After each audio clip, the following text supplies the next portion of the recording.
Père et du Fils et du Saint-Esprit. Amen. Évangile de Jésus-Christ selon saint Luc. En ce temps-là, Jésus descendit à Capharnaüm, ville de Galilée, et il y enseignait le jour du sabbat. On était frappé par son enseignement, car sa parole était pleine d'autorité. Or, il y avait dans la synagogue un homme possédé par l'esprit d'un démon impur, qui se mit à crier d'une voix forte. « Ah, que nous veux-tu, Jésus de Nazareth? Es-tu venu pour nous perdre? Je sais qui tu es. Tu es le Saint de Dieu. » Jésus le menaça. « Silence, sors de cet homme. » Alors le démon projeta l'homme en plein milieu et sortit de lui sans lui faire aucun mal. Tous furent saisis d'effroi et ils se disaient entre eux, « Quelle est cette parole? Il commande avec autorité et puissance aux esprits impurs et ils sortent. » Et la réputation de Jésus se propageait dans toute la région. Acclamons la parole de Dieu.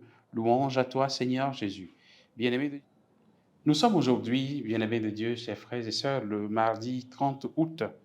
Et la parole que le Seigneur nous donne aujourd'hui est pleine de leçons pour nos vies. Hier, nous avons parlé des conséquences néfastes de la parole lorsqu'elle est prononcée pour affirmer la puissance et la domination.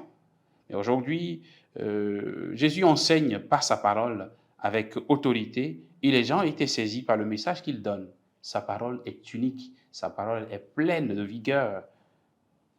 Mais en plus de la parole prononcée pour enseigner avec autorité, il délivre aussi une personne possédée avec sa parole pleine d'autorité. Dieu a créé le monde par sa parole. Nous voyons dans l'Évangile d'aujourd'hui que son Fils Jésus redonne vie par sa parole qui renouvelle et qui rend libres ceux qui sont enchaînés. Laissons-nous, chers frères et sœurs, laissons-nous gagner par la parole de Dieu qui est annoncée par des serviteurs indignes et pécheurs. Écoutons le Christ nous parler par leur voix. Laissons le Christ nous parler chaque jour dans sa parole, cette parole qui nous est annoncée par les serviteurs de Dieu. Que cette parole de Dieu nous guérisse, qu'elle nous redonne vie, qu'elle redonne sens à nos vies. Que le Seigneur nous bénisse en ce jour, qu'il nous garde dans sa paix. Au nom du Père et du Fils et du Saint-Esprit. Amen.